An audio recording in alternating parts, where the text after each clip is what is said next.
adoption and has received recognition and Apollo Philanthropy. Dr. Reddy actively influences policy and advocates for public health.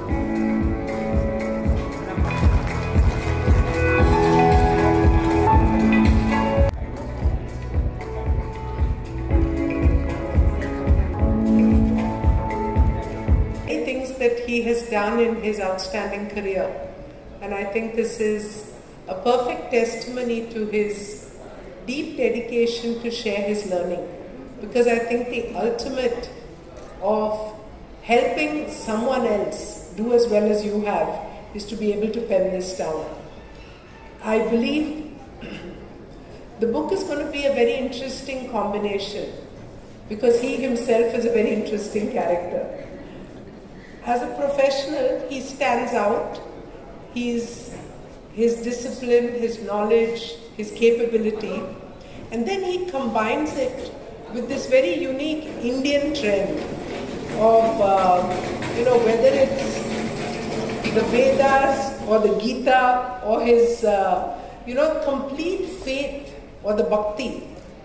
And I think an ability to combine bhakti with professional knowledge. రాయటానికి ముఖ్య కారణం ఏంటంటే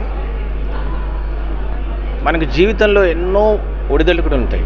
చాలామంది పిల్లలు ఏదైనా ఒక failure రాగానే అది మేజర్ ఫెయిల్యూర్ అనుకొని ఇక దాంతోనే వాళ్ళు లైఫ్ ఎండ్ చేసుకునే సిచ్యువేషన్స్ కూడా ఉంటాయి. నేను హాస్పిటల్లో ఇవన్నీ నాకు తెలుసు.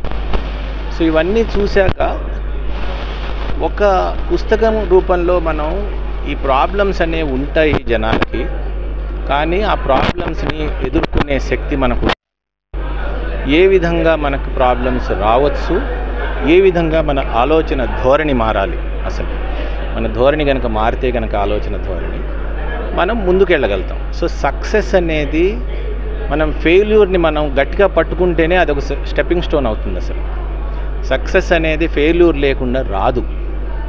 సక్సెస్ వచ్చింది అంటే ముందు ఫెయిల్యూర్ ఉంటుంది.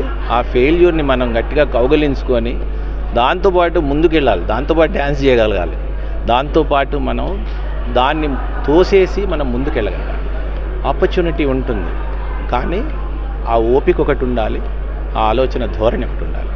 ఇది నేను ప్రస్ఫుటంగా ముఖ్యంగా పిల్లల్లోనూ, తర్వాత మన యంగ్ మేనేజర్స్లోనూ, తర్వాత మాలాంటి CEOస్లోనూ, వీటిలందరికీ కూడా ఈ నేను 40 ఏళ్ళుగా నేను చూసిన జీవితంలో నాకు జరిగిన ఇన్సిడెంట్స్లో నేను నేర్చుకున్న